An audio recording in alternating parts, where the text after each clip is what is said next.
Today we are joined by none other than farmer, educator, retired Marine Lieutenant Colonel, and contender to unseat Mitch McConnell in the Kentucky election this November. Ladies and gentlemen, please welcome Mr. Mike Broihier. Hey, everybody. Hi, Mike. It is so awesome to be here with you guys. Good to see your beautiful faces, and I'm really looking forward to talking with you this afternoon. Also wonderful. Joining us today is Faye D, and also another Faye K. And in the background today, we also have none other than Shael Riley running the stream today.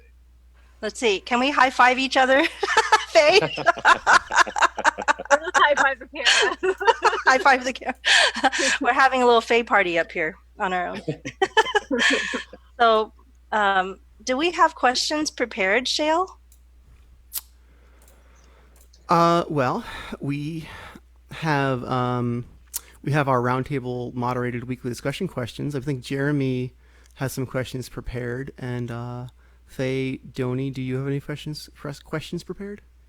Not prepared, but I'm good with going with the flow of things. All right.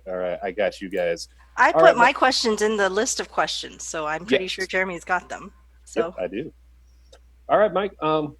Well, once again, thank you for joining us today. I guess if you could, give us a little bit of your background and how you went from being a farmer into a serious contender for the Kentucky Senate.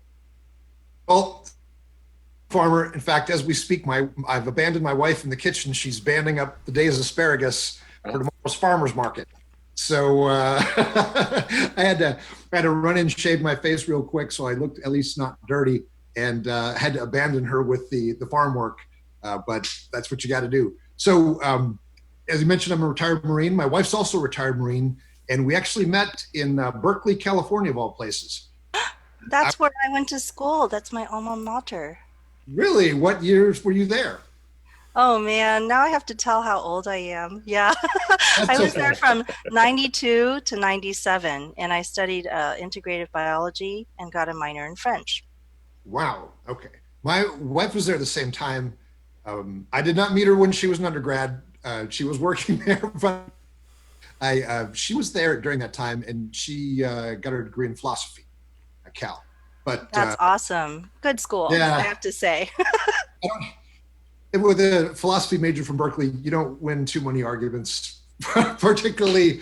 So I've given up. But that's really exciting to me that that you are able to talk politics and stuff with your wife, and she's so passionate about things. Yeah, and it's just weird. We're the only two uniformed Marines in Berkeley. So you meet, fall in love, and get married. And so we met out there, and I was adjunct faculty at Cal, and my wife Lynn was recruiting, and we just met and do that things. When you meet someone new, you look at your music collection, look at your books, and we're like, hey, we both are interested in farming, sustainable farming. And when I retired in 2005, we bought a farm here in Kentucky, and we tried a bunch of things. We've done grass-fed beef, and we do all the things you'd expect on a small farm, chickens and pigs and stuff like that. But we have an all-natural asparagus farm. No pesticides, no chemicals, no herbicides, no nothing. And it is just really hitting its stride right now. She dropped off almost 100 pounds for the farmer's market today, and so it's a lot of bending over is involved. It's all done by hand. It sounds idyllic, though, in a sense. Like it sounds very like a very peaceful kind of life. It is, and you can imagine it would take a lot to blow someone free of that life and have them enter the maelstrom of national politics. But I did some other things along the way.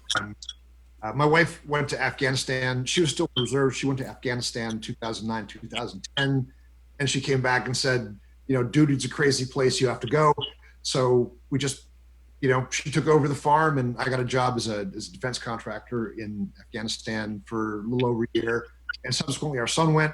So we're 100% on the old forever wars. But I ran our local newspaper. I was a reporter for 2 years and then editor of a rural weekly for three years, and that was awesome. And so, because farming's expensive, and you got to have a little bit of extra income coming in the door if you want to farm. And so, but But you're right. It's a kind of an idyllic life, and it was only seeing what I saw in going on in Washington for the last 3 years that really alarmed me. You know, someone, and my wife and I both, having taken oaths our whole lives to defend the Constitution, and really watching Mitch McConnell subordinating the entire Congress to the executive branch, seeing him packing the judiciary with people who are beholden to him. And, you know, he was here in Kentucky a year ago at a fundraiser, and he told the folks here, he said, "I'm changing America forever." And in a rare moment of truth, he is. I mean, all those things we learned in you know, middle school civics about checks and balances and separations of power and co-equal branches of government, he's literally turned it on its head. And I saw that as such an existential threat to the republic, thinking that we wouldn't recognize this country with 4 more years of Donald Trump and 6 years of Mitch McConnell. And so as a Kentuckian with my weird resume, as you've heard, I felt that I was kind of uniquely positioned to go after him. You know, I'm even a substitute teacher in the local public schools in the wintertime.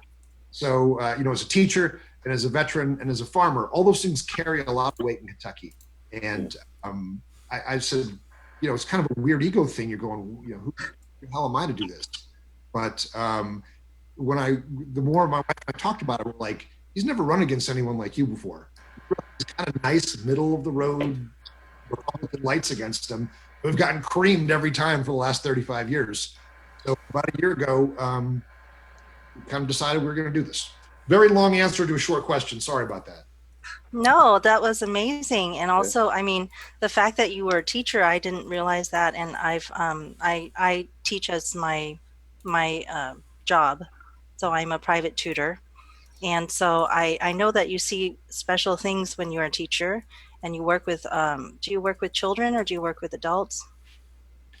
You know, it's funny. Our local public school system, you know, when I teach here, I prefer primary and elementary and then high school.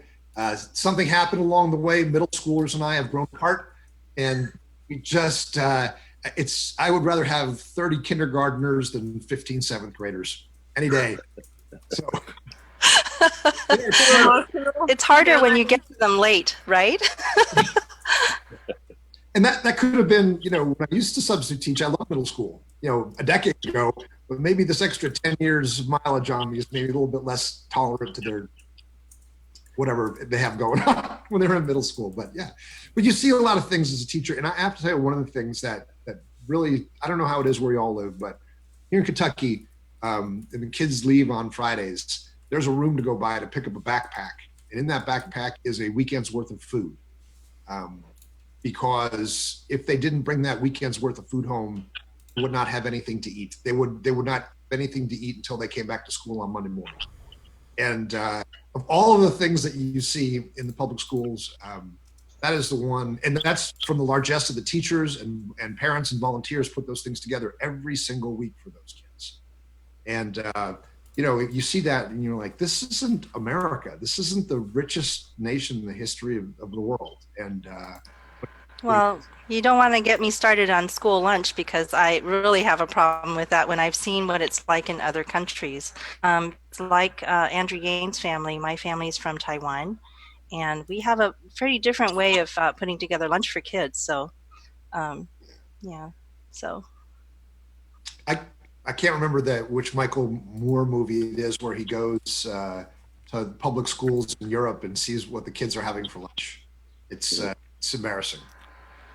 I would love to see more programs like that, like have more programs where people are just going to other places, even if it's like traveling around our own country and seeing how different states do things or how different countries, you know, do handle basic things like a lunch or, you know, just how do they solve the problems? And then we could bring all those solutions back because I know a lot of interesting stuff is happening.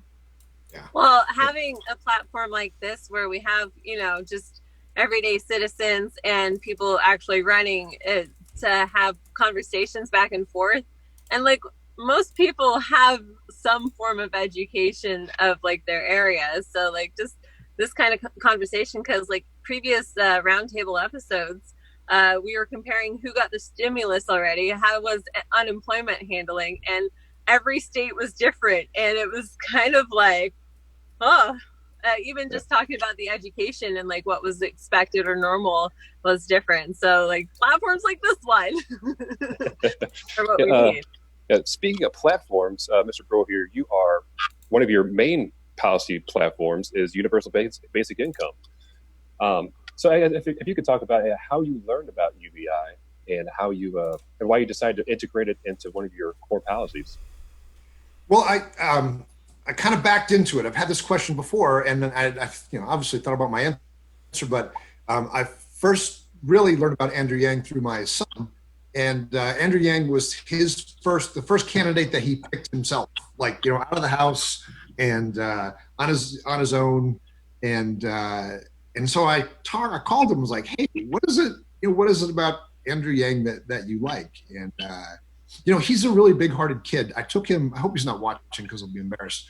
I took him on a job to Africa with me in 2016, 2017, a construction job in Djibouti in the Horn of Africa. And it got to the point where he wouldn't even go out to the supermarket with me because it just broke his heart, the number of starving children that were there, like begging for food. And here we were living fairly luxuriously, making lots of money. And it got to the point where he'd just say, could you just buy food? And I'd say, okay, because I knew it broke his heart. But anyways, so that kind of compassion is what drew him to Andrew Yang. And then we were talking about it. And the core of my platform is social and economic justice for all. And as I kind of worked backwards from my son to Andrew Yang to UBI, I'm like, well, this is a good fit. And then very, very fortunately, I was introduced to William DeClive Lowe, who I think some of you probably know. Liam, if you worked in Iowa for Yang, you might know him. He's my campaign manager now. And but we were introduced through an extraneous connection that we had. And, we started talking seriously about UBI, got me on the phone with Scott Santens. And I'm like, all right. I think they were shocked at how quickly I was in when Scott walked me through the mechanics of it, paying for it, setting it up. And, it just, I said, this is a natural fit. And so I wouldn't lie to anyone and say I started with UBI, literally backed into it. Yeah. As the idea of UBI, especially with the coronavirus pandemic, emergency UBI has been a common talking point with a lot of Democrats. If you were currently in Senate right now, which policy proposal would you be looking at right now? Well, I think we need to have the emergency UBI needs to be bigger and faster. I mean, I'm thinking $2,000 a month per adult, $1,000 per child, because there's going to be a huge recession or maybe a depression that follows this. So this isn't, June. It might not even be next June. And, and the question, people say, how do you pay for it? Well, the government just wrote $2.5 trillion worth of checks. They can write some more. And so I am not worried about paying for it in the short run, because I'm a firm believer in the fact that if you truly want to stimulate the economy, put hands in the people. They'll spend it. They'll spend every single penny of it. And you guys all know this. I'm literally preaching to the choir here, but they will spend every bit of it. So, and while people are tiptoeing around this, I'm anticipating an emergency being needed for a year, and then I'd say after a month, after we're officially out of the recession or depression, however long it takes, year and a half, then we switch to a permanent UBI. And right now, doing the math, 10% above the poverty level is about $1,200 a month per adult and $400 per child. That's 10% above the poverty threshold. So I have a couple of questions related to that. The first one, I'm going to just say I was on a Zoom call like this for our Democratic Party county meeting for the county next door to us. And they're also rural and just like our county. So we're very, very close together. And somebody mentioned that the farmers right now are going to need more help. And so I'm wondering how, so I said that, I replied, that UBI would actually be very helpful, because if you just put the money in people's hands, they could then pay the farmers and continue receiving the food and things that farmers provide for us. But if we don't put the money in people's hands and we just give it directly to the farmers, then the farmers still can't sell the food and can't move the food. And so they're just going to be destroying the food when they can't figure out how to get it to the market and so forth. Is that, I mean, am I off base on that, or how do you No, think? no. And not at all, Faye. And it's, one thing most people don't know, but you live in a rural area, so most farmers farm by their, the headlights of their pickup truck or the headlights of their tractor, because they farm at night or they farm on the weekends. You have to have, every other farmer that I know has got another job off the farm. And they farm because they love to farm. And that's what their passion is. They wouldn't be around, at 9 o'clock at night in the headlights of their pickup truck if they didn't love doing it. And so what I like about UBI on the other side of the equation you talked about, Faye, is that they could farm full time and be more productive. And one thing that I think is gonna get scary soon is food security. The World Health Organization, if you think that this coronavirus pandemic is bad, wait till next year and we have a food pandemic. And you want to see people, when people are short of toilet paper and hand sanitizer, things are bad. When they don't have any food, it is ugly. And I got to tell you, I was in Somalia in 1992, 93 during the Somali Civil War. I was in Mogadishu.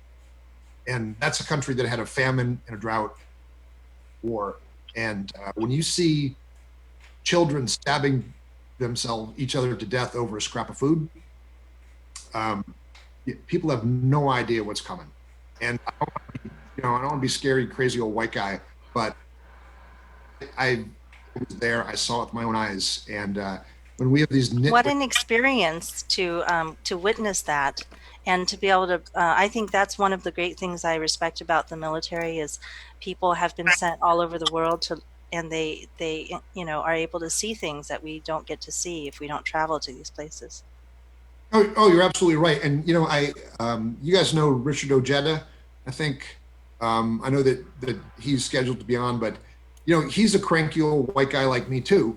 And people say, how do you get, he's worse than me even, but people say, how does the, kind of scary on the outside person get to be so squishy on the inside? And you just have to see the things that we've seen and know what we have here and what our potential is, and then see the god awful things that we've seen in our lives. Either it hardens your heart or it softens it. With me and Ojeda, I think, and I don't want to speak for him, but for me at least, it made me a more compassionate person. And it took a while, but I like to quote Mark Twain when he says, "The best cure for prejudice is travel." And it really is. Open your damn eyes. So, yeah. I have a question.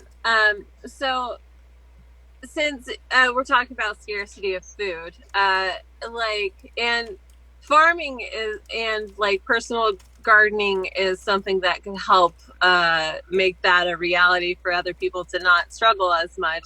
But not everyone even has land, so that's its own thing. But do you think we have?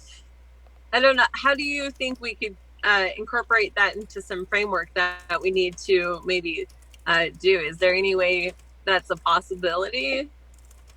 Yeah, well, without leading people down a long, discourse on the dangers of monoculture and corporate farming, and because I don't mean to be hectoring anybody about this, but as we lose small family farms, we lose biodiversity.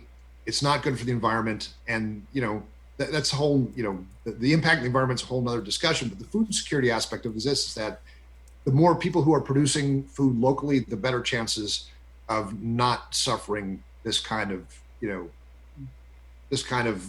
challenge of not having enough food to feed us.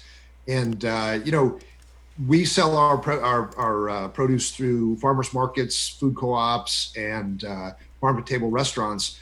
And you can make money doing that. And there's a lot of farmers here who switched over to grass-fed beef, and it's all processed locally, and they're really killing it. But it is easier for a big corporation to just have 5,000 acres and feed, 5,000 acres of corn, soybeans, and then a feedlot with, cows standing up to their hips in their own manure and throw grain at them. And that's a terrible model. It's bad for the environment. But even if you don't care about the environment, it's just bad food security.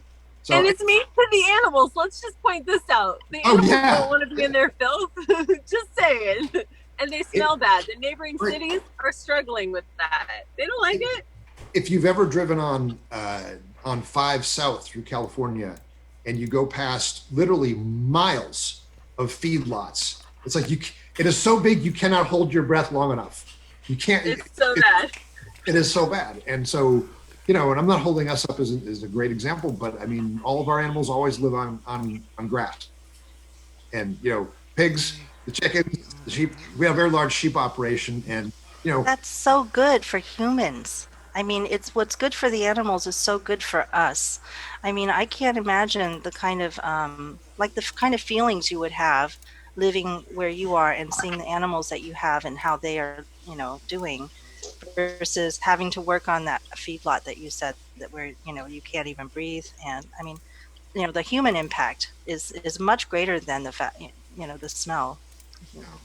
Well, my son actually worked at a processing place, small processing place, and where we would take our steers or our pigs to be processed. I mean, we could do it here on the farm, but and even there, it was much more. It was calmer, it was cleaner. It was, the end process is not particularly humane, but the moment up to that, it's not terrifying, and that's bad for the human soul too. So I know we've kind of gone far off UBI here, probably driving. No, this is great. I mean, I had a second question, which now moves completely off of that. Okay, but it's still UBI related, which is that. I understand what Scott Santons, who is kind of policies advising for you right now, has said is that, right now we want to hurry up and get that stimulus out as quickly as possible. And then maybe in the future, if you're worried about this inflation or things like that happening, then you would tax it back. Like after we have all the information from this year's income taxes and stuff, because we don't actually know who's doing well and who isn't. So you got to just universally give it out to everyone. And if you're really concerned about having too much money in the economy, then bring it back, by taxing later. What do you think about discussing a VAT right now? I mean, for me, I'm like, there's no urgency because I'm not concerned about, inflation right now when nobody has money to pay for food.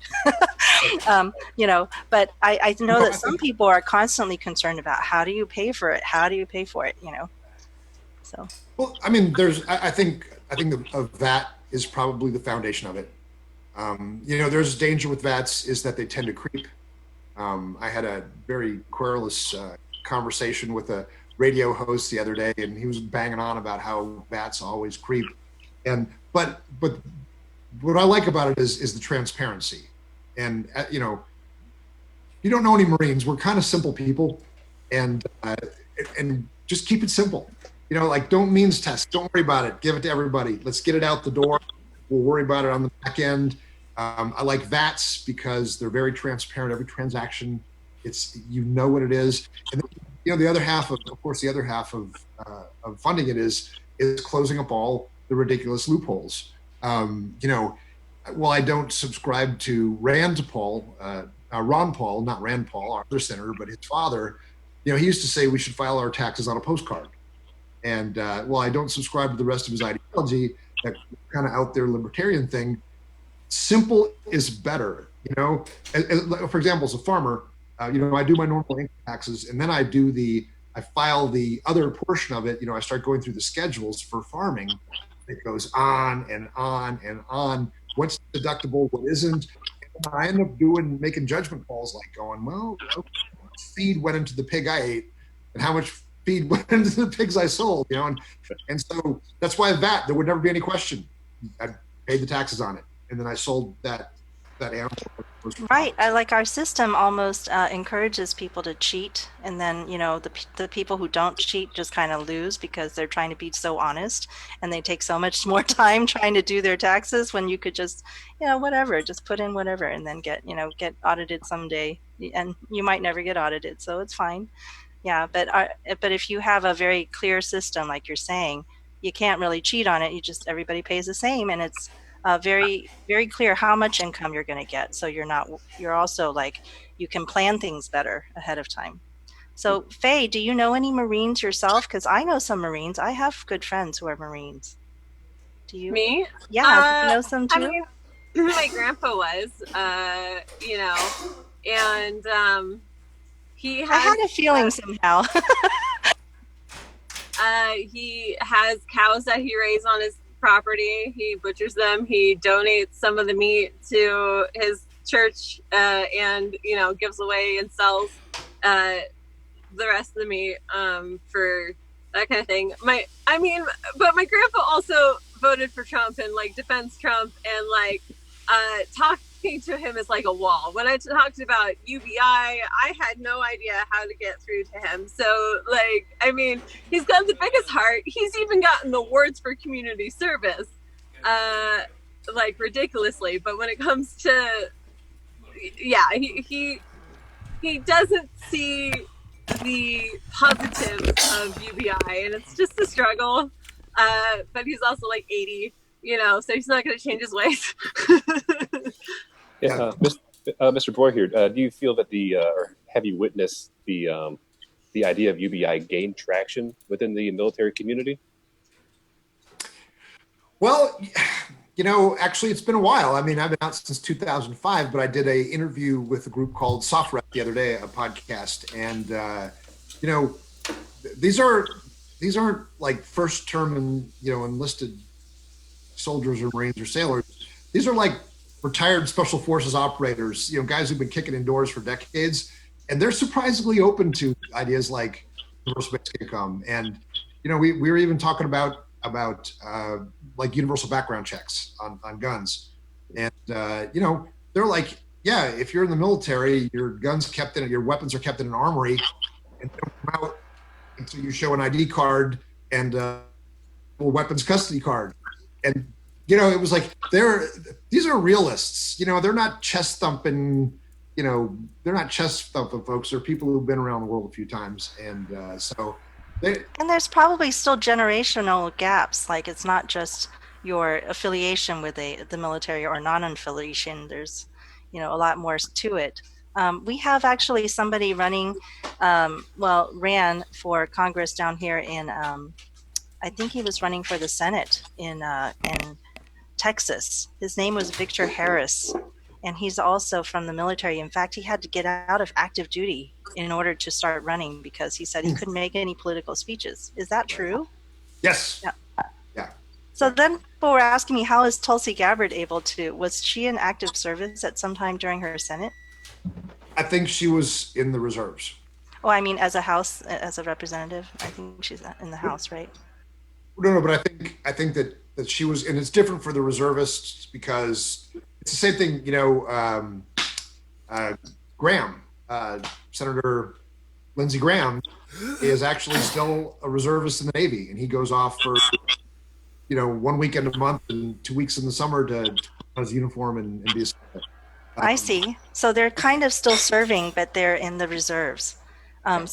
So yeah, I'd love to get you guys in a conversation. Maybe that's the next thing we can try to arrange, is a conversation with him, because he didn't get to really do a full run because he had to work through so much bureaucracy to just leave active duty in order to start running, that he started kind of later than everyone else.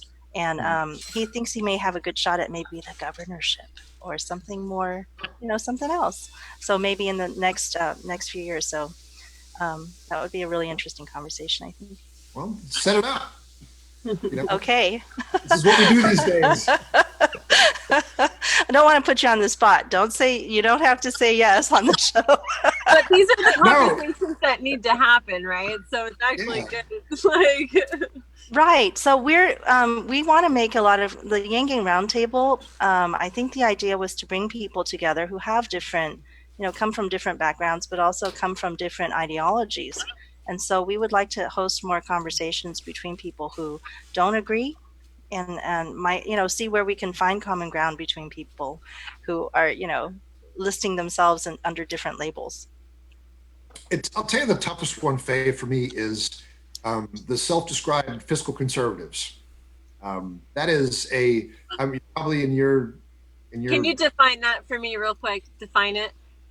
Well, yeah, no, I can't because A fiscal conservative would say, I make all of my decisions based on the bottom line.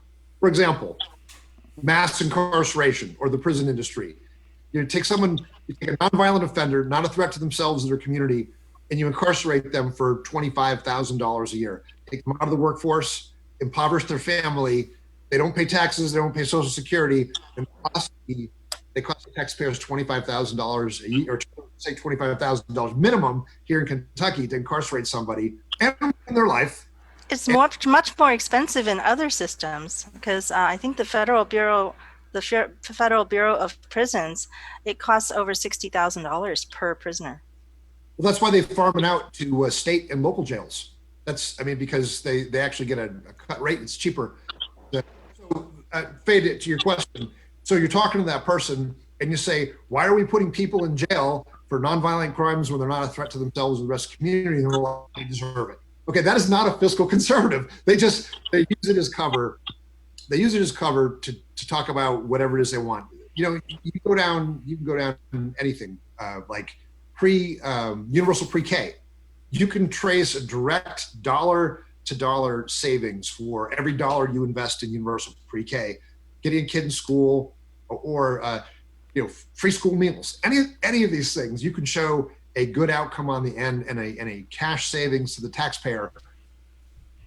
Then all of a sudden they'll break cover and say, I don't want to do that. So it's BS for the most part, and it's covered. Now I have run into some bottom liners though. There's like one of our, not say friends, a local associate here, is self-employed, and even though he has to drive to Canada twice a year to buy insulin, he's all in. No, we don't need socialized medicine. I save $6,000 a year driving to Canada. I was like, dude, you have to drive to Canada twice a year to buy this life-saving drug. Are you going to be able to do that during, interesting, it hadn't even dawned on me till the second. Can he cross the border to go buy drugs in Canada? And why are they so much cheaper in Canada? It doesn't bother him because at the end of the year, he has more money as a small business and who's self-insured. He has convinced himself that he has more money in his check account. And someone who's a true bottom liner, not just using the cover of, at least he'll admit it. He doesn't care about anything, just what is my bank balance at the end of the day, the month, and the year. So I'll never reach that person. I think maybe we should say that this type of person is someone who is against, working on the regulatory aspects and addressing problems on a, on a public scale, like, a little bit higher than just oneself. And it's like maybe the rugged individualist that can do everything himself and doesn't need anybody else, doesn't need society, doesn't need to work on rules and things like that for everybody else. This is the country. That's kind of a prevailing feeling. Try to build a bridge by yourself. Try to build a interstate or a railroad by yourself. And Rand Paul's our other infamous senator, and he's this rugged individualist. That's who he appeals to, until the bridge between Louisville, Kentucky, and Indiana began collapsing, which carries Interstate 65, which is the huge route from Louisiana, Texas to Chicago, right? And all of a sudden, this is a priority for federal taxpayers to be fixing this bridge. This is important to national security. And, it's just funny how quickly, when it was important to him, they gave up the cover of this whole phony baloney rugged individual thing, because it doesn't work. People will talk about how interrelated our world is outside of defending international supply chains and things like that, but can't see why two states should have to work together. And so I have a kind of I'm going to say anti-federalist, but this states' rights, we live in a much different world than when the founders put the documents together that described our federal system. So to deny we're so interconnected will just make things more frustrating and stupid, my opinion. But I was going to say part of the problem is that we don't know how to find the groups and work with the groups, and we don't know how to be leaders. We weren't taught to very well. At least we don't have great role models per se. We have some, but the organizations they're probably a part of, it's hidden away, and the money's probably small. That unless we dump money into these organizations, they're probably going to die. So UBI could help support that, but who knows if that'll happen anytime soon. Well, Faye, I wanted to talk about how the lack of leadership or teaching in schools in terms of addressing structural problems with regulatory issues and things like that. I mean, literally, when we went to school, like Mike said earlier, we learned about, the Constitution, and we learned about certain systems in the federal area, but we really don't learn about real civics, like how do things really work? How do you run for mayor? And who is a lobbyist, and how do you, all the things that go into the actual workings of our democracy. So this year, a lot of Yang Gang, who are young people or first-time activists, getting involved in things, we're just learning so much about our democracy that's like very depressing. Like, this was not what we thought. We did not think things worked this way. So how do you deal with that, Mike? Do you, how can you teach more of us what kind of help do you still need that you can, get, ask for us to do? Give us some leadership on what we should be doing. What's actionable items? There you go. Actionable items. Well, I think fundamentally changing the way we look at our federal system. And so, for example, let's take one example that's Kentucky specific. So we all know Kentucky, Appalachia, coal producing area is an economic and ecological disaster. But there are actually 8 Appalachian coal producing states. And so this is my perspective, is that we go to Washington as 16 senators, countless congressmen, and 8 governors and say, we demand that you fund the cleanup and rebuilding of Appalachia. Because the Appalachian coal miners built the cities, they fired the steel plants, built the railroads, won World War II. You let the coal industry and the energy industry, off the hook, left us with a disaster. And so you go there with, like I said, 16 senators, both parties, and say, okay, time to pay up. And I have this plan called Just Transition to a Green Economy. And it's not just specifically for Kentucky, it's for all Appalachian coal producing states. And so that's why, I've begun reaching out to other candidates in other states and saying, we need to do this together, and we need to put this idea together. And so I hate to say think outside the box, but literally you don't have to stay in those old models of states. And I'll tell you what, this and Jeremy, I know you probably got questions you want to ask, but I'm going to bang on. No. I'm going to bang on for one more minute here. This pandemic has shown the very, very worst of transactional leadership. I mean, literally, you've got states bidding against each other and the federal government for critical supplies. You've got governors. All right. So the governor of Maryland negotiates a deal with the Republic of Korea for 500,000 COVID test kits. What the hell is the governor of Maryland doing, negotiating a deal with a foreign country? There are very few enumerated duties for the U.S. Senate in the Constitution. One of them is, signing and enforcing treaties. And so they've completely abrogated leadership at the federal level. And so but that's what the Trumps and McConnells like, that quid pro quo, where, the whole story, tax breaks to your friends make campaign donations. The military term is self-licking ice cream cone, which you've created this system that literally can just lick itself and feed itself. And I like it because it's colorful and has good imagery, but that's literally what it is. And I think the other thing would be, for example, like, I don't take super PAC money, I don't take dark money, don't take corporate money. And I am not the DSCC's chosen candidate to run here in Kentucky. There is another chosen one. And the beauty of that is you get to go to Washington beholden only to the voters and taxpayers of your state. And not only, people say, what are you going to say when Chuck Schumer tells you to do something? But tell him to pound sand. You don't know him anything.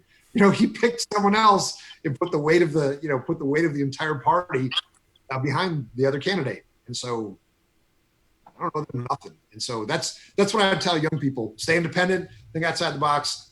I know these are tropes, but that's all I got.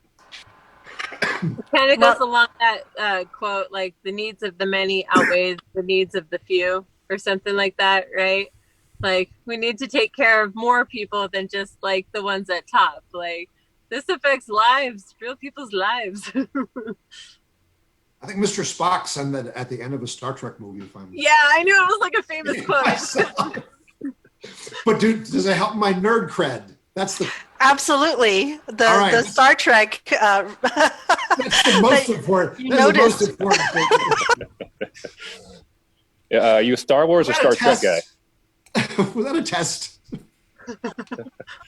He wanted to know. Jeremy wants to know Star Trek or Star Wars. Sorry, Star Trek. Star Trek. And My I gotta boy. be honest with you, I'm kind of a Captain Janeway kind of guy. My wife is a Jean-Luc Picard guy, and we probably spend way too much time talking about leadership. Well, these kinds of conversations take years. And so when you have a partner that's with you and you can do that, that's just amazing. That's wonderful. So, Mike, recently McConnell has proposed some very alarming type legislation proposing that states declare bankruptcy if their state budgets run out during this crisis. I know earlier you were talking about federalism and individualism, and I'm just curious how this would what's your take on this and how you would handle it differently. Well, I'm gonna take a minute, and this is an advertisement, but the first video I made for my campaign, my launch video, was called Labels. And in it I talk about how Mitch McConnell, this is what he's good at. This putting people in boxes and making them fight each other.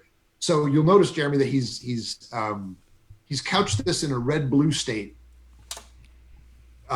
debate that, there's, and saying that, the hardworking people of Kentucky shouldn't be bailing out those blue states that are so poorly run.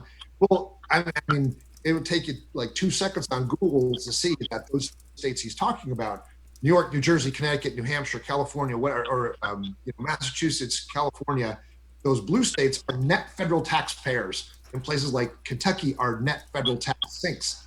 That's right. When I tell people in Texas about this, they just don't get it. And it's very strange. Like they don't quite believe me, even though, there's this, that's just a factual thing. It's not like I just make it up out of nowhere. And then they have a thing in Texas, almost like a chip on their shoulder. Anything that California does is always like, it's kind of like they've chosen their enemy. And when I lived in California, not a single person ever talked about Texas. There was nobody cared. Like, it was absolutely not a thing. Never heard of such a rivalry. Yeah, I agree. And it's funny. I was on a show the other day, and the guy said, for someone who's been around, you have no accent. And I said, the military kind of washes the accent out of you, except for the people from Texas. For some reason, they'll go through the whole 20 years and sound worse because they cultivate. No offense, I'm sorry, Faye. I know that you're a Texan, but it's no.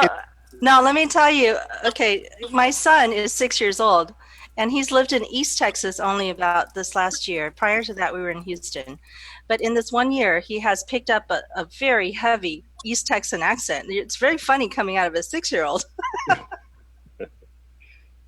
So I'm sorry. Did I answer your question, Jeremy? Did I get off track here? Oh no, you answered perfectly. Okay, good. I don't want to leave you hanging there. It's true. I forgot what the question was, though. Sometimes that happens. But I'll wrap it up with this by saying, though, that we're talking about the let the states die thing. And, interestingly, the, municipalities, counties, states cannot run budgets at a deficit. They're not allowed to. The only entity that can do that is the federal government. The only people who can print money is the federal government. So the only entity to bail out these states is the federal government. And, so here's the question I hear the most often, right? Which is why I was asking about that VAT, is people want to say, well, if we do this universal basic income thing, aren't I just going to have to pay for it later? So why are we, it's like, where's the money going to come from is constantly the question. And so during this particular stimulus period, we're saying, let's not worry about that. Let's get it all out to everybody, make sure everybody's safe first. But ultimately, is that a concern that would help if we address it right up front? Or do you think maybe just wait? Because I know personally, I'm not concerned about it. Like the one thing that's too big to fail is definitely the government right now. I mean, it's going to fail that people starve and die. but as long as people are doing well, they're going to be okay, and the government is not going to fail. So I don't know. Well, I think, I mean, unarguably, you've got to fund it initially, and that's going to come from literal wealth creation. I mean, you got to fund it to start with. But if a VAT, you create a sovereign wealth fund, like they do in so many other places.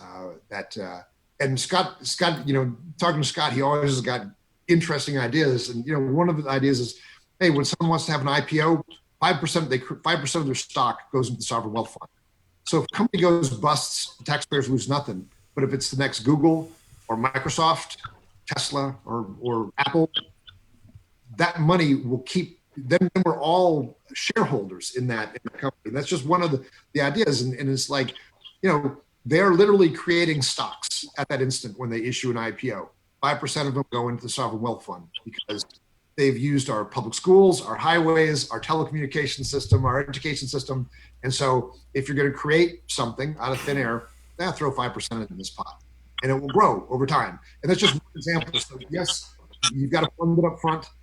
That's undeniable. Then just like the sovereign wealth fund you have in Alaska, it becomes self-sustaining. It pays for itself. And that's, when I tell people that we already do it in the United States, that they do in Alaska, they look at you like you've got two heads and you're just making stuff up. But when you explain it to them how it started back in the 50s, when people were fishing the waters clean off of Alaska, and Alaskans said, hey, these are our fish. You want to fish here, you got to pay. And then, of course, it switched over to gas and oil, and same thing. And now it's just part of life. You want to extract our resources. You want to benefit from our work and our data, our information. Exactly, everything. And so that's it. And you don't make it usurious, you don't make it onerous, you don't make it a disincentive to work or to create or invest. But just simple, like you said, simple. Use the simplest method. So I think at the beginning, the question might have been about that guy that I hate talking about the opposition because I hate using their names more often and seeing their names appear more often. But the one thing that I associate with Mitch McConnell is really the sort of the Congress gridlock, that he just prevents things from being discussed. He prevents things from solutions from ever being considered. And he prevents things from being voted on. It's like all I hear about him is that he's preventing things from happening. I never hear about him actually doing anything useful. Is this something that, am I getting the right impression from all this? Yeah, no, you're exactly right on. I'm just looking out the window. There's somebody here. I don't want any, I hope it's not anything important. But hopefully if you need to get up, please, you are welcome to check on something if you need to. Now, yesterday when I was doing this, my wife handed me a note that said, there's a cow in the driveway. So, and what could you do about the cow? We got a cattle guard at the end of the driveway. They weren't going to walk onto the highway. I dealt with it afterwards. So whatever this is, as long as the house isn't on fire, we're cool. But the whole Mitch McConnell, I'm the Grim Reaper of the Senate. I'll tell you what happened when Democrats got a majority in the House. Some young renegade Congress people, parties put together something called the Problem Solvers Caucus. And they got enough support to change the House rules so that the House Speaker is not the sole arbiter of what comes to a vote on the floor of the House of Representatives. So that needs to be replicated because House Senate rules say that power lies solely in the hands of the Senate Majority Leader.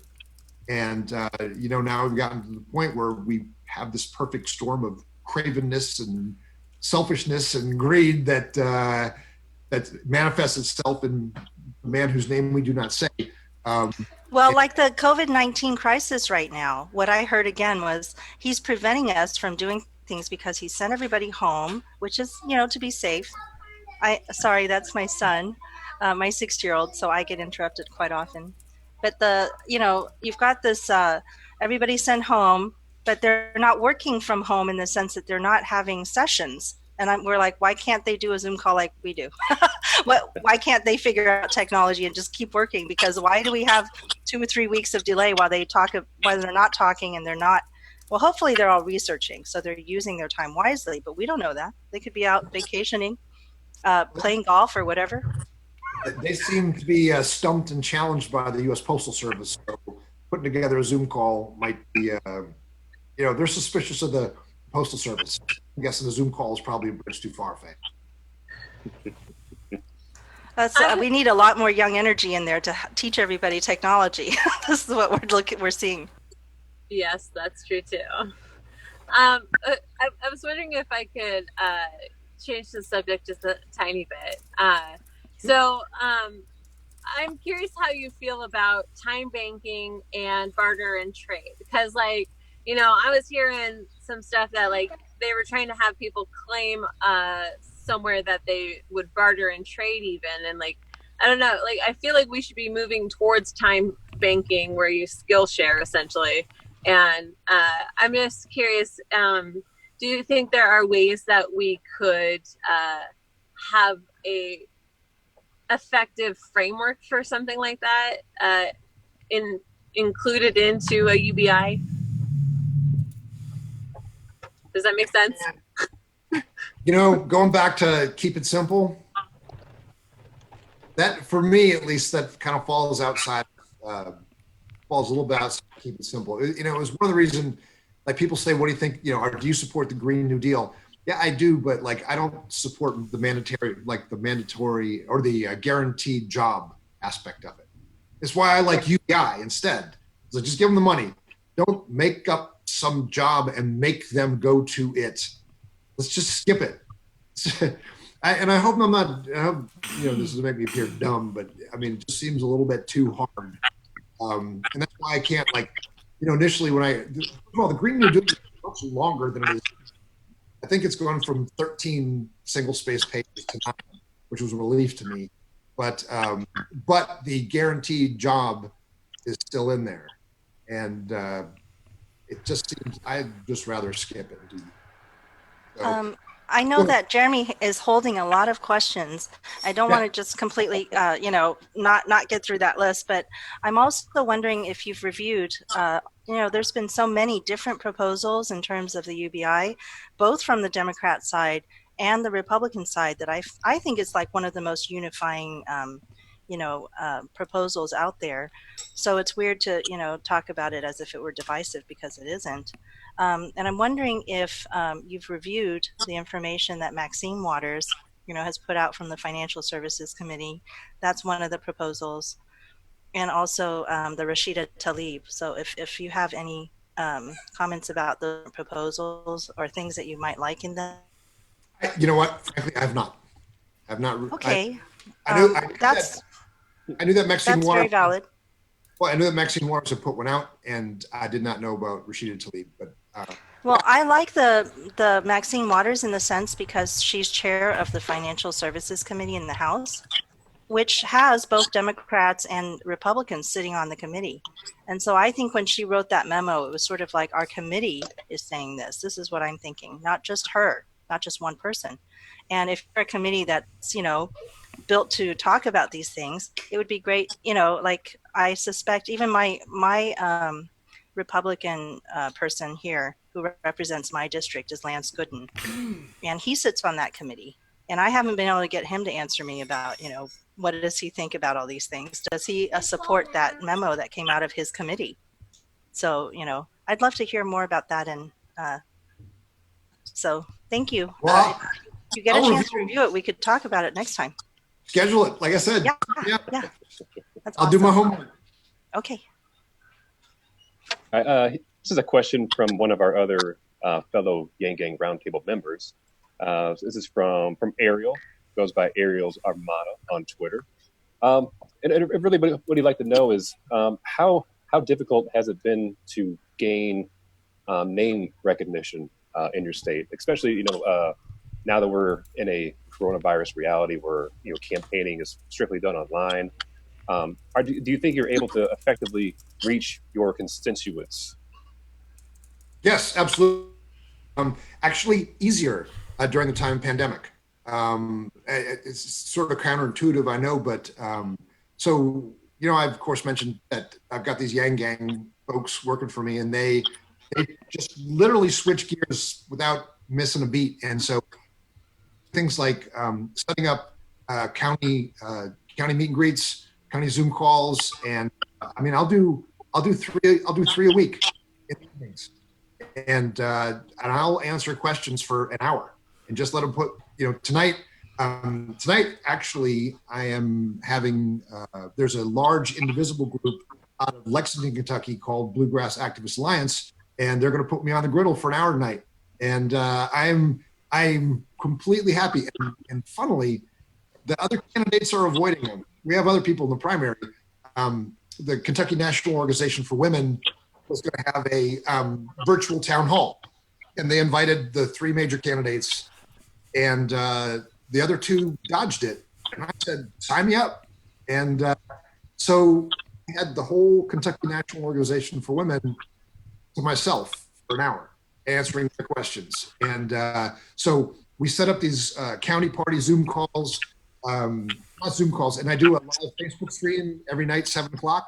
It's called Chicken Bristle Live from the Chicken Bristle Farm. And, we have super interesting just guests. Last night, I had the editorial cartoonist from the Courier Journal, who is just a fantastically interesting dude.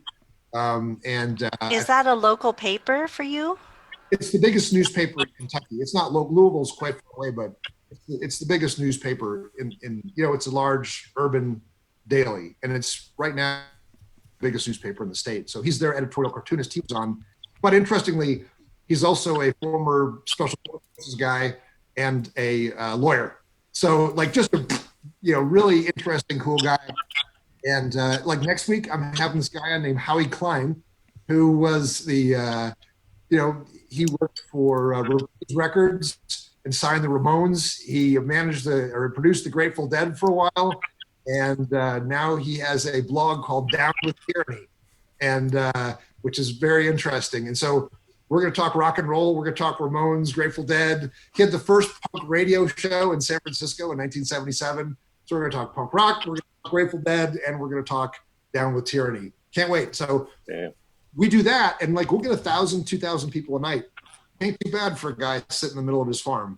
And then the other part of it is they have a digital volunteer program. Like one of the young ladies who lives right by us here in the farm sent 3,000 texts yesterday, and they're so yes. Long answer again. Sorry to a short question, but it is easier during this time because to go from one corner of Kentucky to the other might take you 8.5 hours. It's not Texas, but it still takes you a long time to drive across Kentucky.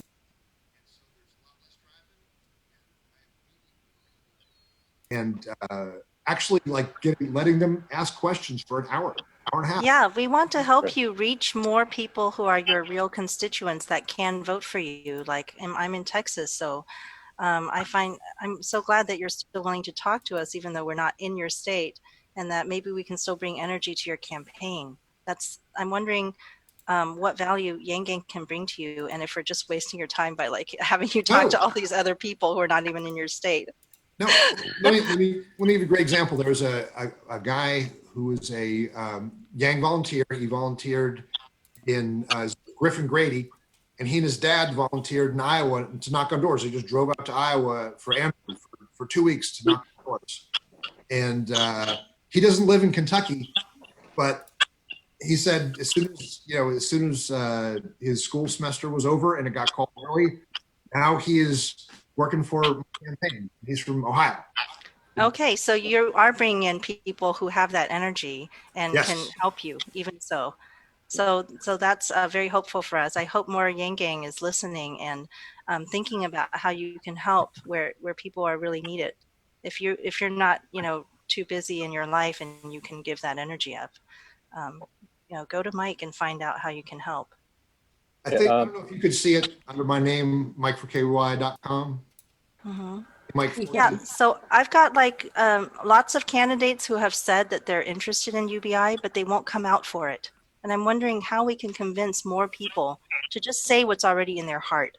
Like they're running for office or incumbents that like, technically we're probably going to need a UBI, but I don't want to just say it because my constituents might not understand it. How would you tell them? What would you tell them to do? Show some moral courage. Go out there. No, seriously. I mean, like, this is not the time for faint hearts. This is a seismic change in our country. We've not seen enter the hero's journey. there is we've not seen anything like this since World War II or maybe the Great Depression. And I guess the biggest tragedy of this pandemic, if beyond the loss of life, is if we just go back to business as usual.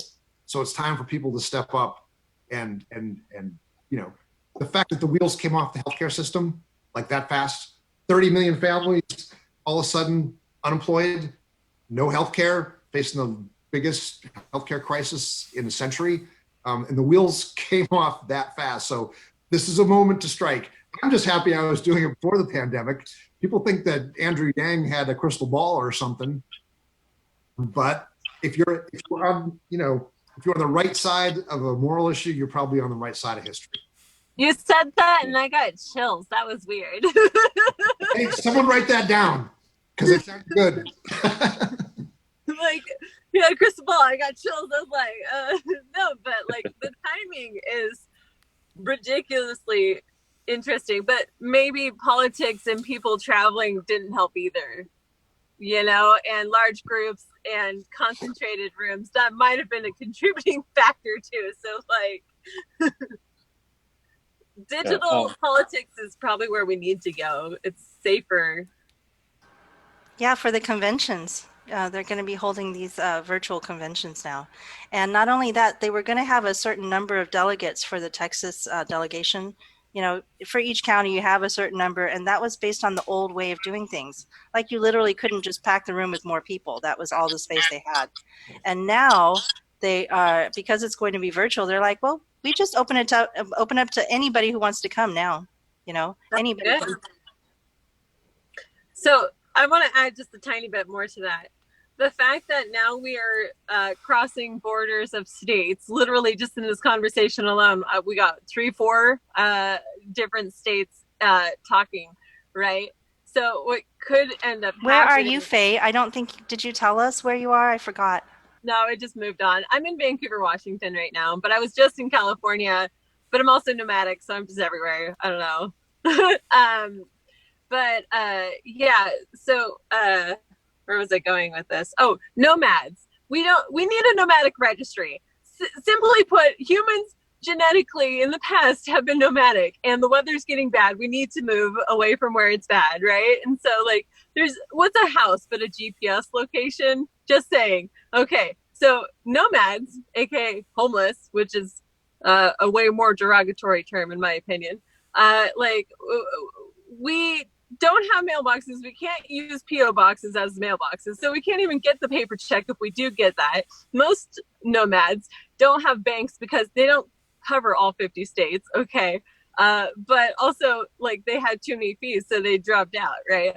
And I'm just experiencing this from my personal perspective. And so how about a nomadic registry? Can we get that? I totally appreciate Faye sharing stuff because, Mike, this is the first time I've had a chance to talk to the other Faye in our podcast. So I'm getting to meet two people for the first time. Yeah. Thank you, Faye. Yeah. Well, Faye, to answer your question, this is the joy of having Scott Santons on your team. Scott has a plan for everything.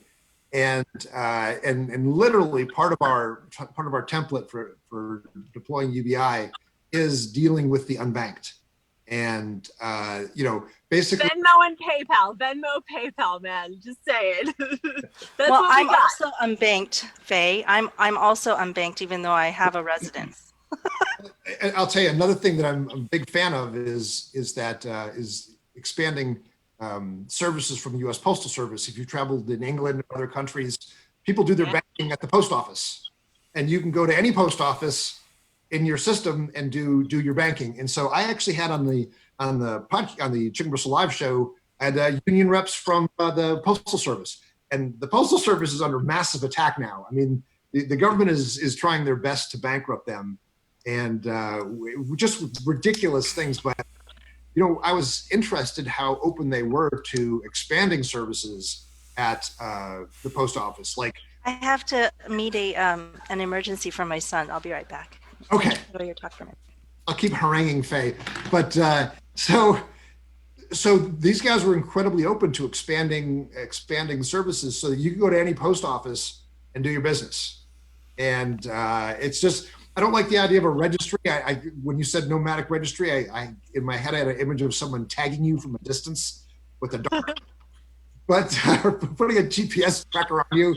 But yeah, so I think it needs to be on our possessions. Houses are just locations of our possessions. Really, if we could just have a license plate, essentially, that, I don't know. I mean, it would be nice to know where your stuff disappears to if someone's stealing it too, but you could also report it. I don't know. There's just a lack of making it easy. And like during quarantine, all the bathrooms closed down. You can't find a shower. Like it's just hard to be homeless right now. And like, I mean, I chose to be nomadic, right? But I know many women who, like, I stayed in a women's shelter because I became too broke. And I'm not going to get my stimulus check, I don't know, whenever at this point. Like, I pretty much had to move, and so, like, it doesn't follow you. And then the IRS makes it difficult to change the address anyway. Like, I was in California this month. Now I'm in Washington. And it's complicated, but still, like. There's 3 of the biggest shelters in Louisville are receiving checks there for the massive homeless population they have.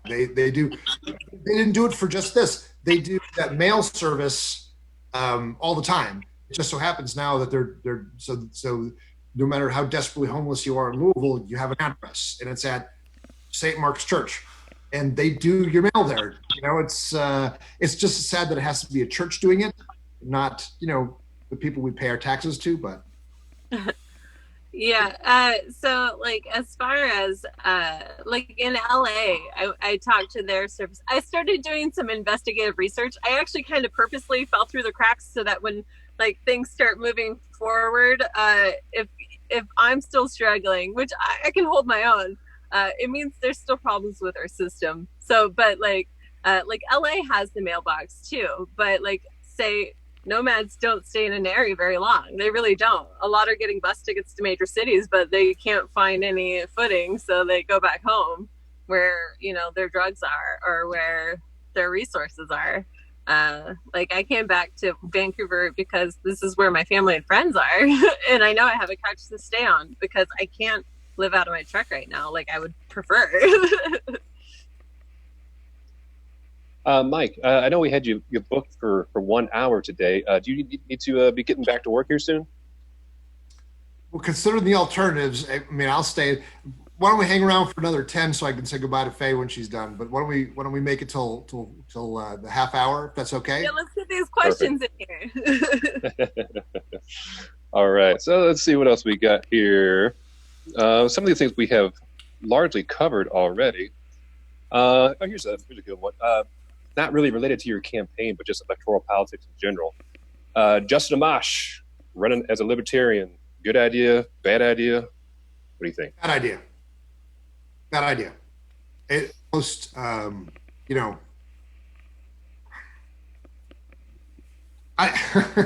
okay. It's gonna be the Jill Stein syndrome, and it's gonna lead to, and he cannot say, well, it's not my fault that Donald Trump got elected again. Sorry. It's on, if he peels off critical votes, and in the states he's most likely to peel them off, it's going to be on him. Sorry. I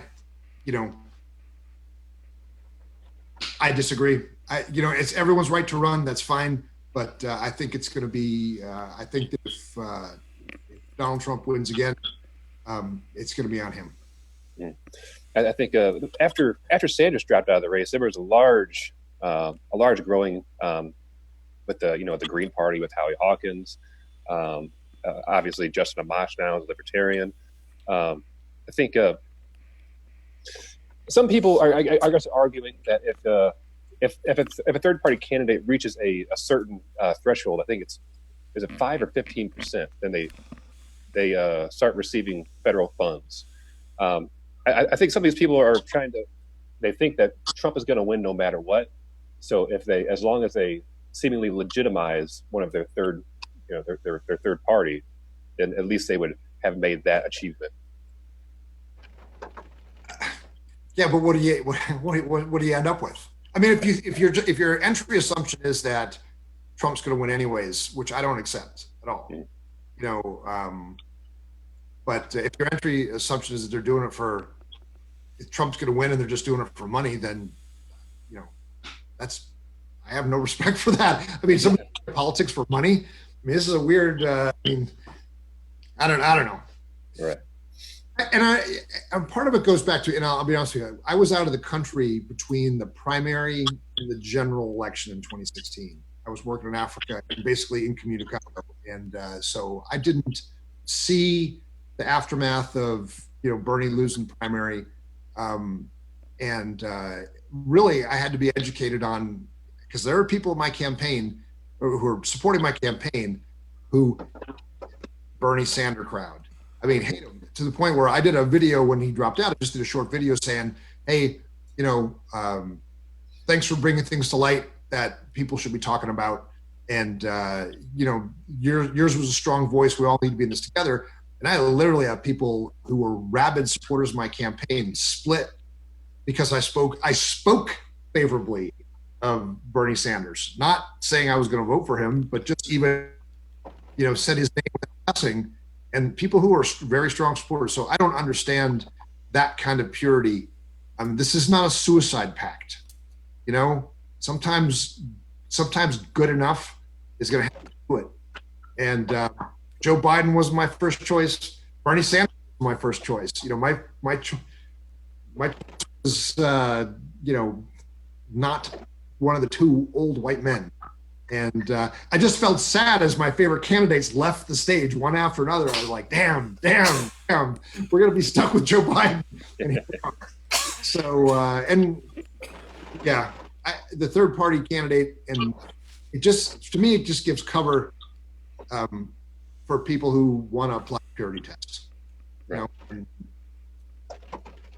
Sorry. No, thank you. Welcome back, Jay. All right, Faye. Hey, Mike's got to he's got to get going here soon. Either of you have a last question you'd like to ask him? Oh, are we on the last questions? Okay. So I think what I would ask Mike is just what kinds of other issues do you think are super important? Like, are you also planning on doing some sort of a basket of measurements? Would you be introducing a bill for a basket of measurements to replace that GDP as being the one, indicator of what we should be all striving for? Because if the government's measuring, everything in terms of how much money something takes to do, or how much money we can earn, or how much money, it's always about the money. How about talking about, how healthy we are, how well the children are doing? What other types of things would you think would maybe we could put into a basket of measurements, and would you introduce that type of legislation? Well, Faye, I've not thought of framing it that way. Actually, I've just been sticking to boilerplate, transactional versus transformational leadership. That this singular focus on the stock market as an indicator of our economic health, and it's just hard to point to here in Kentucky, we've got double the national average on unemployment. We're the fifth worst economy in the country. And I'll tell you, the average Kentuckian does not leap up in the morning and go, oh, look, honey, the S&P is doing great. It doesn't mean anything to people, but we've kind of been sold this bill of goods like, well, smarter people than me know that this is important. And I think is the indicator is, even in the face of this global pandemic, the first instinct of politicians was to bail out the stock market. And that's what they value. And this goes back to my self-licking ice cream cone theory, which is, they take care of corporations and rich people, and then they get donations and stay in office. And repeat. And so, yeah, I'd love to break that cycle. And part of it, if you think about it, part of it is getting away from the federalism, of where states fight each other for things, and we do things at the big level. And for example, I am proposing like a works project administration infrastructure program for the country. And right now, states are constantly going to DC saying, can you build me this highway extension? Can you repair it? And it creates this dependency on your elected representative. And you can tell I'm not a politician because I don't give a damn about that. I love to break that cycle of dependency where people have to go to Washington every. Let me give you a great example. I'll give you a Kentucky specific example. Black Lung Disability Trust Fund.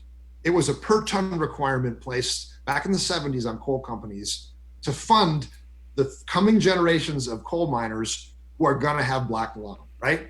And every year, every couple of years, it was increased. It was pegged, it was pegged to consumer price index, inflation, whatever. And so it had gone from 50 cents a ton to over $2 a ton. Mitch McConnell refused to bring it up for reauthorization in 2017. That means it dropped back to the 1970s level, right? $1.50 a ton. These are his constituents that he's willing to let die of black lung. But here's what happened. So we can't let these guys die. So we transfer the cost of funding the Black Lung Disability Trust Fund onto all of us. And so when Mitch McConnell accuses me of wild-eyed socialism, he's perfectly fine transferring money from taxpayers to his constituents. But so every year we have this cycle now where there's this picture of a bus driving to Washington with these coal miners on their oxygen tanks to beg to have the Black Lung Disability Trust Fund funded. Remember John Stewart, John Stewart with the 9/11 First Responders Relief Act, right? That he had to humiliate.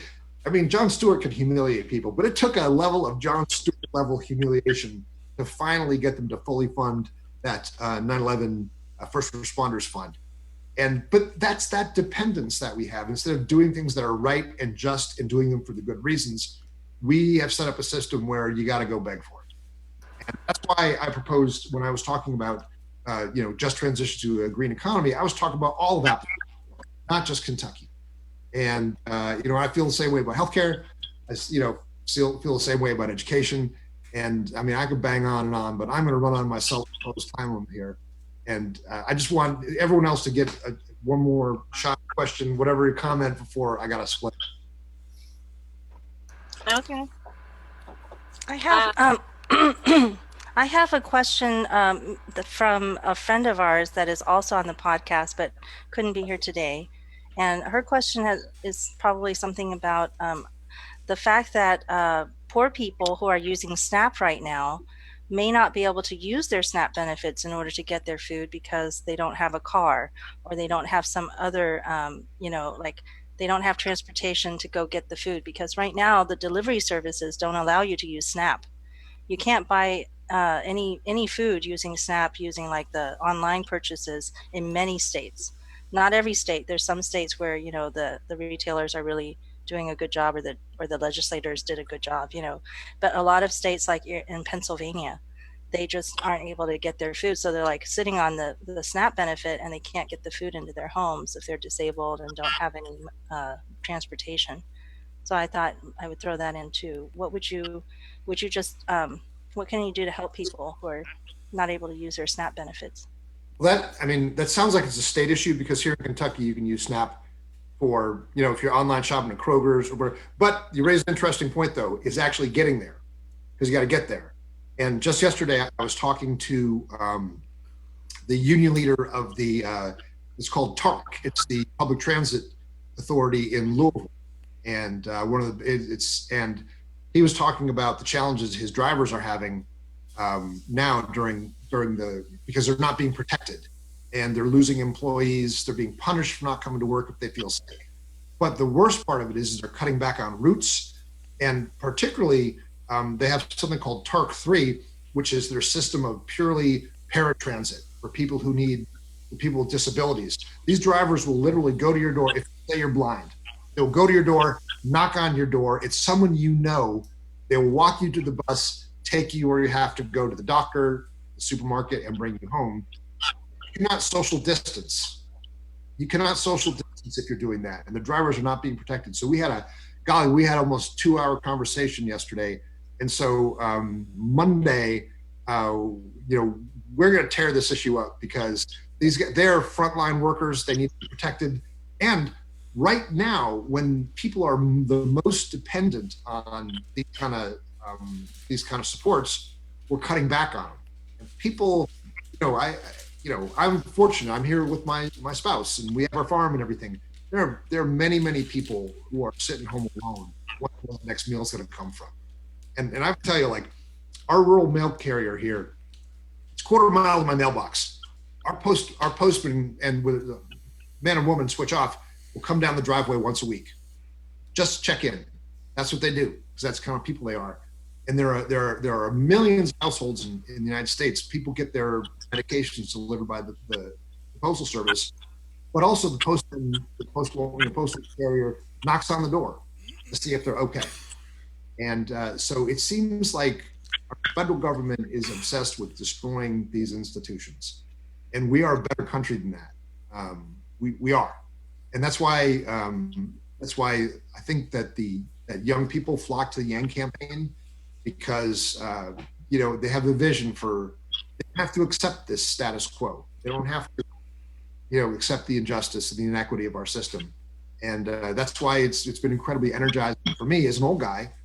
Have so many young folks join my team off the Yang Gang, because they're, in addition to being smart and hardworking, got good hearts and they have vision. That's been really buoying for my wife and I after we've been grinding it out for ourselves for so long. So we're kind of inspiring each other, because we love to watch great leadership, and at the same time, we can still bring energy for you and do more things, because you can get more people in there. Yeah. Faye, did you get a chance to ask your question? I don't know. No, it didn't. The question is, if someone came to you with a framework of like the specific types of needs that are not being measured that need to be, aka the research I've been working on, I'm curious how receptive to at least like having a meeting with that kind of stuff would you be? What's the research you're doing, Faye? Well, just real quick, I'm trying to make a real life game that helps people find enlightenment using the hero's journey and actually, facing their fears and like doing real big change in life. So that's, but it was inspired by being fully nomadic and my investigative research, combined with the fact that I used to be a professional cuddle buddy. That's a thing. And while I was traveling, I had pillow talk with the nation. So I really got a real close, understanding of what happened to our country. But I also spent time in a women's shelter. So I got to see that. But I also got to spend time with a guy running for mayor in San Diego. So I've been able to see the spectrum of people, and I've gathered so much information. I'm just curious, even if it wasn't you, how receptive are people, and how do I get that information into the right hands? I don't know. It's, I guess the question is putting it at the appropriate level. A lot of times when I'm out campaigning, I met there's a large Somali community in one of our cities, and all the young guys wanted was another soccer field. And listen, this is a municipal issue, or maybe at best your local congressman can grease the skids, but I, as a senator, cannot build you a soccer field as much as I would love to, because you're cool and fun, but I can't build you. So I guess I am open. Who would I take it to then? Golly, I would go to an angel investor. There are these angel business investors, and it's they're incredibly diverse, and they're not they just give money. They just say, here, it's not a loan. They're not becoming your partner. But these angel investors and they're actually, well, you're in Vancouver, but Seattle has got some very, very well-known ones, and and one I've actually talked to on the phone. He didn't give me any money, but I'm not saying you won't have any luck. But yeah, that's it's getting it in front of the right people. And the good thing about these angel investors is that they're not looking for return on investment. They're just willing to fund a good idea or help promote a good idea. And it's not like they want to be your business partner. They're like, you know what, this is a great idea. I'm going to help you get some juice on this one, whether it's publicity or refine a business plan or whatever it is that you think you need. And that's the route I would go. And like I said, particularly where you're at right now, Seattle's got a bunch of them. So cool. Yeah, I think I found some good metrics that we should be measuring in our country. There's like 10. I boiled it down to 10. It took like a year to get down to 10, but like that's get to the point kind of thing, But yeah, I just want to figure out who to put that in front of. And thank you. I think our whole society needs to be measuring their life on this template I found, but that's my own opinion. But I have shown other people and they kind of agree. But cool, thank you. You answered my question. So Faye, if you're nomadic, does that mean that you have nowhere that you can vote this time around, or how does that work? So I'm registered in California right now. Okay. And I did vote the primary for Yang, actually, even though like he had already dropped out by the time I could. But yeah, it's really confusing to live in society as a nomad. It doesn't function at all. I have more nomadic friends I'd like to introduce you to, some of whom are super wealthy, and they're able to do it in their Airstreams that are, with their multi-mix that's, like a $1,000 machine there in order to cook in. And So it's a choice that people make. Yeah, we should talk more. You and I should talk after it, yeah. We had a really good time talking to you, Mike. Jeremy, did you have another question too? I do. Mike, favorite curse word? We got the easy one now. Man. No, that's the hard one. It's a bad one. Let's just say that it's a bad one. Any language. No, I here to leave us on that. You really have to tell us what it is now. Not gonna. I've tried desperately to clean up my act because the whole Marine thing.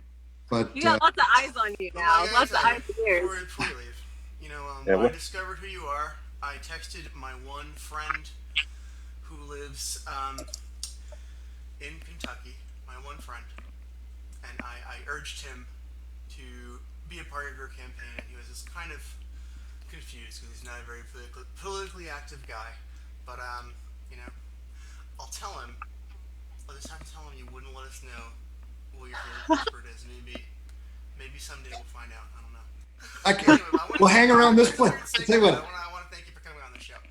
Well, hang around this place long enough, you'll definitely hear it. There's no doubt about it. I'm not going to put it on the record. Just come by the farm and watch me hit my hand with a hammer or something. You'll hear it real fast. But or let me watch another Mitch McConnell or Amy McGrath commercial. You'll hear it. In Chinese, we have a saying. It's called "singing to the cows." You don't want to do that because they won't understand you.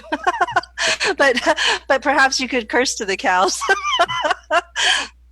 Guys, thanks so much for having me. I do have to go, and because I got to eat something before the next act here, so I got to run. Thank you so much for being on. Thank you. Good luck with the next act. Be in touch. Thanks, you guys were super fun. If we can help you, let us know. Bye. What's that? We are at your service. If we can help you, let us know. Okay, I think it's under my name, MikeForKY.com/sign-up. If people want to help digitally, text, phone call, phone bank, whatever. And there's a donate button, but right now it's getting my name out because I'm gonna win this thing. Beat Mitch McConnell. Yeah. Yes. Oh, Yes. Bye. Bye-bye. Goodbye. Thank you Bye, guys. guys. Thanks, Mike.